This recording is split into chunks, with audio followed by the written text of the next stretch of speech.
What up, ladies and gents? This is George Bean, and today is my review for yet another film from 2017 that took me by surprise. That being the supernatural horror film It. It. It. Which was based on the 1986 novel of the same name by acclaimed horror novelist Stephen King. The film was directed by Andy Muschietti, written by Jason Palmer and Cary Fukunaga and Gary Dauberman, and starring Bill Skarsgård as the titular demonic child-eating clown. Now, to say first, upon its release in September 2017, the film had garnered unanimously positive reviews, with many praising the performances, direction, cinematography, and musical score, and many calling it one of the best Stephen King adaptations. And in terms of box office, it has set numerous records and had grossed over 700 million worldwide.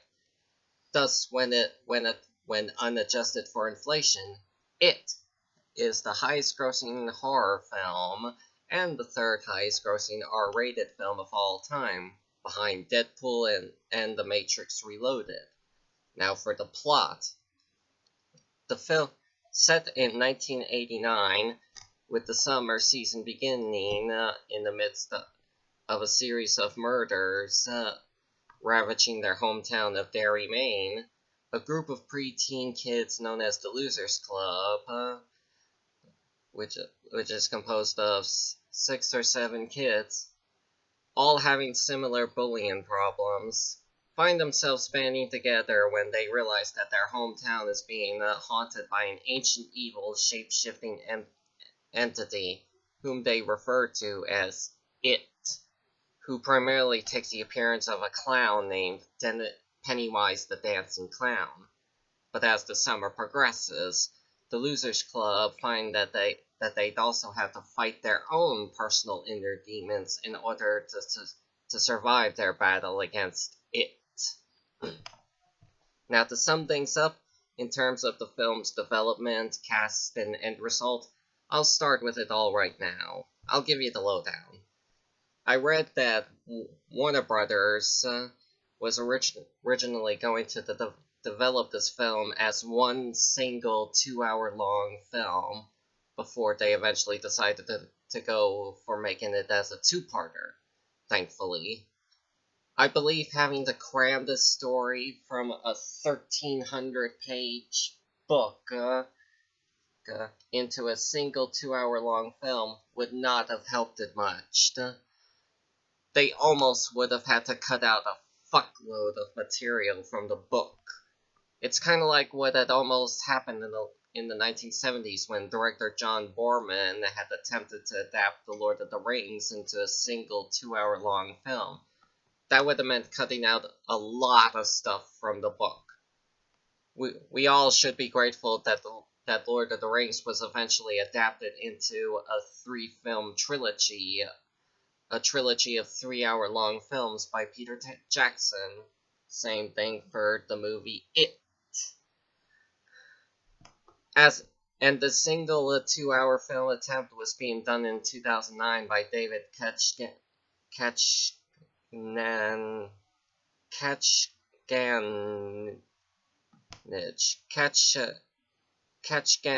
is slated to write the script. David was also the screenwriter of the 2007 remake of The Invasion, 2009's Blood Creek by Joel Schumacher, you know, the guy who directed the Batman and Robin, and 2015's A Bigger Splash by Luca Guadagnino, which co-starred Dakota Johnson, you know, 50 Shades of Grey. And now, as we all know, David, Luca, and Dakota have all reunited to work on the upcoming remake of Dario Argento's giallo horror film Suspiria, which has now been slated for release in 2018 by Netflix. But then, in 2012, New Line Cinema which by then had become a subsidiary of Warner Brothers, had relaunched development with the It remake, now expanding it into a two-film duology, with True Detective creator David Fukunaga slated to direct and co-write. Now, accordingly to close sources, Fukunaga's script was very faithful to the book, with very few exceptions, such as updating the setting from the 1950s to the 1980s, and even changed the characters' names. To put it simply, the script for the movie we now have was an updated version of Fukunaga's original script. However, in May 2015, Cary Fukunaga jumped ship due to, wait for it, creative differences. Apparently, Cary and Warner disagreed on certain elements in the script, such as the more sexually suggestive elements from the script, such as Bev's dad's rape attempt, or more specifically, the kid's orgy book, all of which are from the book, which I know is fucked up. The kid's orgy scene. These scenes are which Warner were adamant in wanting to remove because it would have been too traumatizing for child actors to perform such a scene, and it would have also warranted the film an NC-17 rating by the MPAA. Thus, in 2015, entered director Andy Muschietti and his producing sister Barbara, who began their filmmaking career with the 2013 supernatural thriller Mama, which starred Jessica Chastain, who was in Zero Dark 30. When approached about the film, Andy agreed on the condition that he made some script adjustments to make it more faithful to the book. The studio agreed on the condition that he removed the more sexually suggestive elements from the script, to which he agreed to. One other scene Warner wanted removed was the smoke hole scene from the book, where the kids perform a supernatural ritual to learn more of its origins. And it is where we watch in a big flashback of its arrival to Earth millions of years ago on the very land which would eventually become the small town of Derry. This scene was removed by the studio because they considered it too expensive to produce with CGI, as they did give the film a $35 million budget. To be honest, on a side note, I am very happy that they've kept the other elements of history of it and Derry on film, such as the 1743 disappearance of the entire Derry colony, Roanoke style, the 1903 Ironworks Easter hunt explosion, and the Black Spot fire, but I was very disappointed in the smoke hole its arrival to Earth scene was not included too. I was disappointed in that. But based on Andy Muschietti's statements about the sequel, It Chapter 2, I desperately hope they find a way to include the Its arrival to Earth scene in the sequel. Imagine watching that scene on a visual scale. It'd be very cool to watch. As for the Losers Club cast, I was very much surprised and impressed by their performances in this film. Usually for me, kids tend to be the make or break of a movie, with exceptions such as Stand By Me and The Goonies. But in this film, much like in Super 8, the kids took me by surprise, by immense surprise. And fun fact, one of the kids who plays Richie, Finn Wolfhard, is actually in the Netflix series Stranger Things, which ironically also has a similar vibe to this It film. to say, Stranger Things is intended as a love letter to everything from the 1980s. But in my honest opinion, the one loser club actor that stole the spotlight for me probably has to be Sophia Lillis, who plays Beverly Marsh. I believe she made the best performance out of everyone else, because she had to play a role that has an emotional and physical intensity to it, especially if you have ever read the book.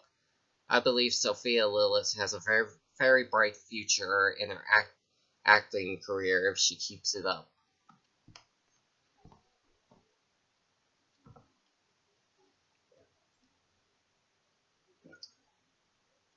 And finally, we have Bill Skarsgård, who plays Pennywise, aka It, an ancient evil, trans-dimensional, shape-shifting entity who terrorized the children of Derry for one year in every 30 years. Bill was really pretty good in this as Pennywise. I know he's the son of Stellan Skarsgård, who we've seen in the Marvel movies. I remember him as the guy in Deep Blue Sea who gets his cigarette arm bitten off by the big shark. While Bill Skarsgård might never top Tim Curry's performance in the original miniseries, but I believe he may have pulled off that tweaky, sinister nature of Pennywise in the book. What I like about Pennywise is that one part of you is like, yeah, this clown looks and feels friendly, but then there's another part of you that is like, okay, something is not right about this clown.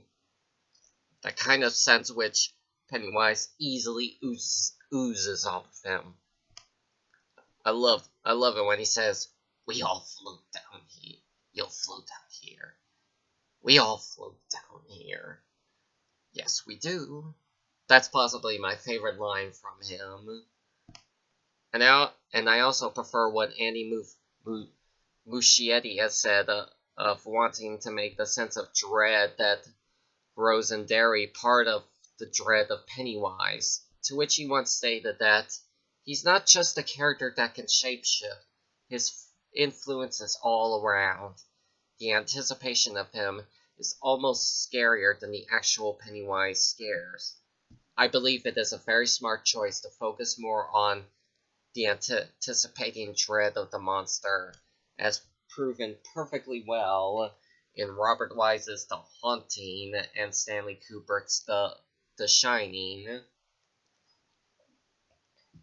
In the book, the narrative is very much non-linear, intercutting back and forth. It just it intercuts back and forth between the kids and adult aspects. But unlike the miniseries of the book, this film does not focus on the kids in flashback form Rashomon style. It instead keeps all focus on them, going for a more linear narrative to it, saving the Losers Club as adult aspect for the sequel.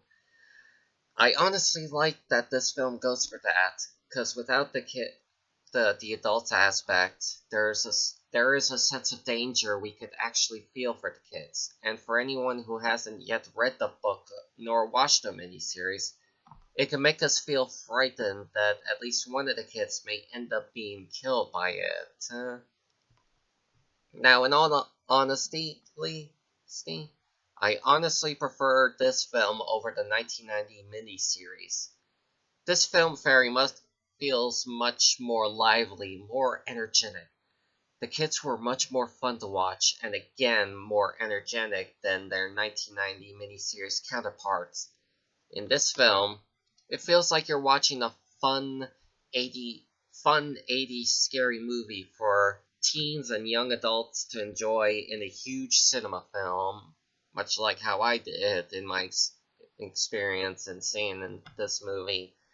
This movie is very fun to watch at any point in time, especially in the October season.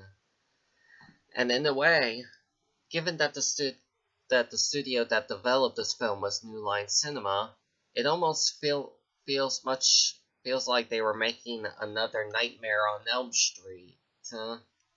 It feeling like a fun, energetic, scary movie for teens and adolescents to watch on the weekend about a supernatural monster stalking a bunch of kids. And like Nightmare, the adults are pretty much useless for the protagonists to rely on for help. And yeah, I'd really describe this film as being kind of sort of like, quote unquote, The Goonies meets A Nightmare on Elm Street.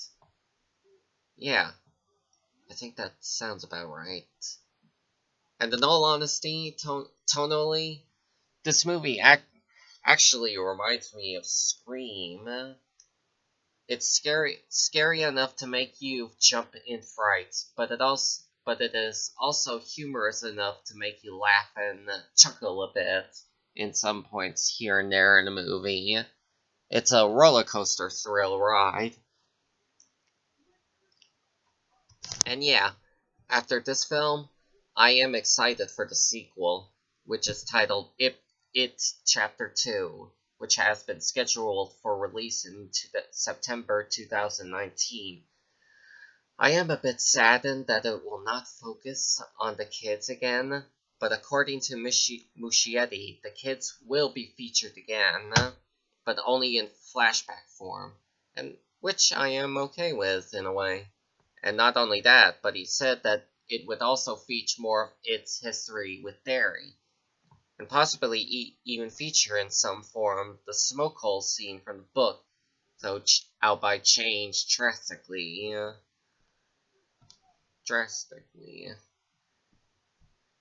But his arrival to our scene has not been featured in the 1990 miniseries even. So overall, I'm willing to give it 2017.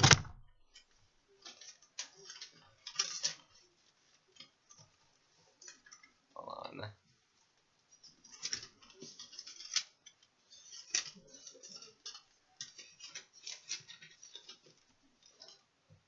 I am willing to give it it's 2017 a rating of 8 stars out of 10, because whilst the major changes made from the book could alienate the die-hard King fans, but I believe it is a worthy adaptation of one of Stephen King's very best horror novels, and possibly one of the very best Stephen King adaptations ever. And if you are a teen and you have either a girlfriend or boyfriend, I'd suggest for you to spend one late night alone and watch this movie if you're looking to find a few thrills for the night. So thanks for watching, ladies and gents. I hope you all enjoyed this video. Let me know what you think of the new let me know what you think of the new It film. What did you think of it? Did you like it? Did you not like it? And are you excited for its Chapter 2 sequel? So again, thank you for watching, and until next time, I'll see y'all next time. We all float down here.